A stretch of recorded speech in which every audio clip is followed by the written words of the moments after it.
এইসব প্রতিষ্ঠানকে বিদেশিরাও গতকাল পরিদর্শন করে তারাও স্তম্ভিত হয়ে গেছে।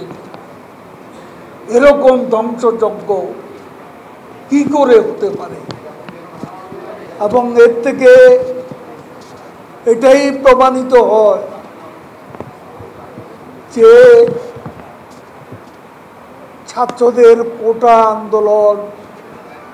কোটা আন্দোলনের উপর ভর করে বিএনপি জামাত তাদের সে চিরপরিচিত আগুন সন্ত্রাস নিয়ে তারা মাঠে নেমেছে এবং দেশের অর্জনগুলোকে ধ্বংসস্তূপে পরিণত করার পায় তারা করছে।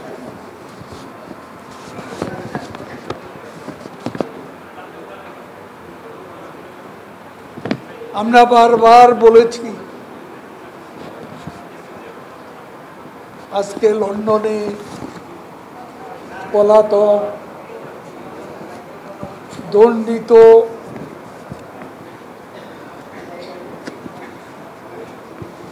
খুনি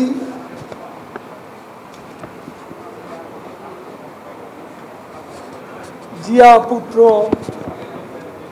তারেক রহমান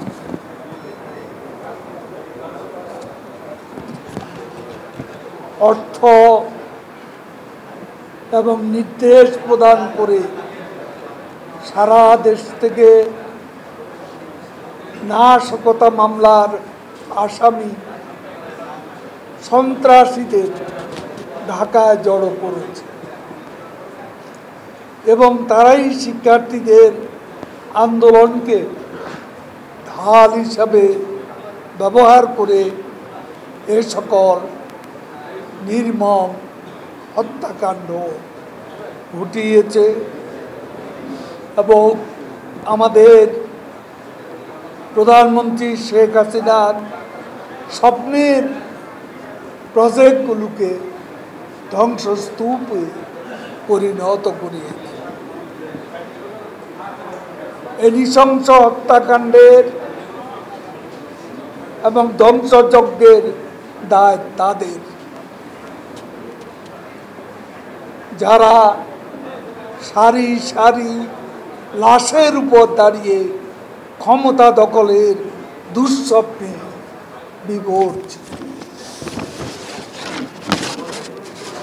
2018 সাল থেকে 2000, আপনারা কথা বলছেন কেন?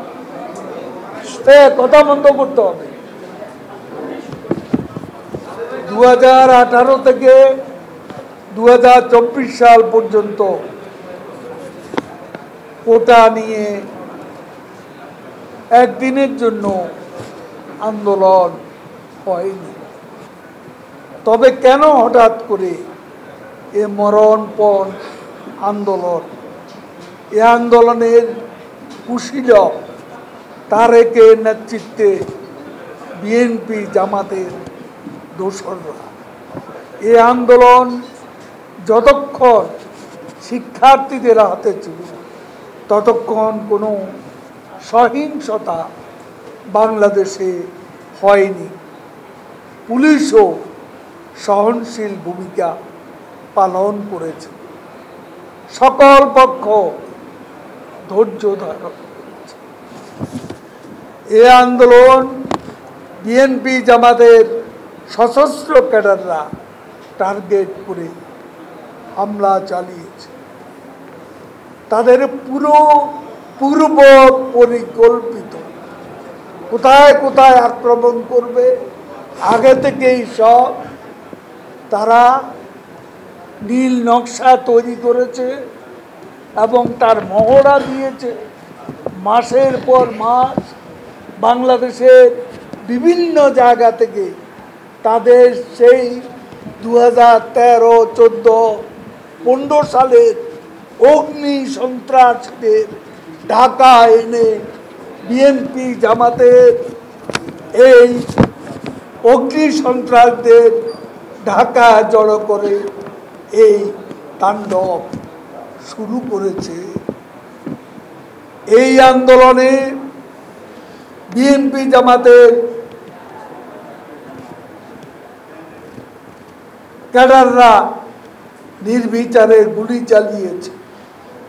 রাষ্ট্রের মেগা উন্নয়ন, মেট্রো রেল, এলিভেটেড এক্সপ্রেসওয়ে, সেতু ভবনের উপর হামলা,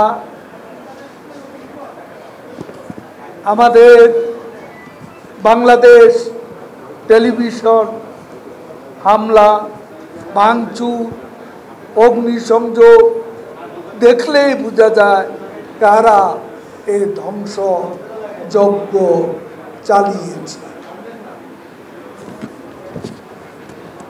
তারেক জিয়ার নির্দেশে বিএনপি জামাতের সশস্ত্র ক্যাডাররাই এ হামলা করেছে। এটা নিয়ে আর কারো কোনো সন্দেহের অবকাশ নেই। আমাদের বিদেশি বন্ধুরাও তারাও গতকাল ঘুরে ঘুরে এ ধ্বংসযজ্ঞ দেখে স্তম্ভিত হয়ে পড়েছেন।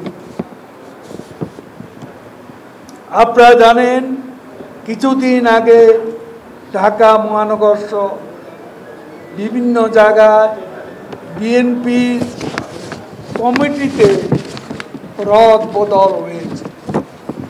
বেছে বেছে তারা নতুন নেতৃত্বে চিহ্নিত সন্ত্রাসীদের পদায়ন করেছে। এই হামলা পরিচালনার জন্য তাদেরকে পরিকল্পিতভাবে নিয়োগ করা হয়েছে। কোথায় কে হামলা চালাবে, কোথায় কারা পেছন থেকে সহযোগিতা করবে, সব কিছু আগেভাগে নীল নকশা প্রস্তুত ছিল। মির্জা ফখরুল সংবাদ সম্মেলন করে মিথ্যা তথ্য দিয়ে সাধারণ শিক্ষার্থীদের আবারও উস্কানি দিচ্ছেন। কেউ আগুন নিয়ে খেলবে না, দায়িত্বশীল আচরণ করুন। খুনি তারেক জিয়াকে লন্ডন থেকে এনে বাংলাদেশে ক্ষমতার মঞ্চে বসানোর নীল নকশার রাজনীতি জাতির সামনে আজকে উন্মোচিত হয়ে গেছে।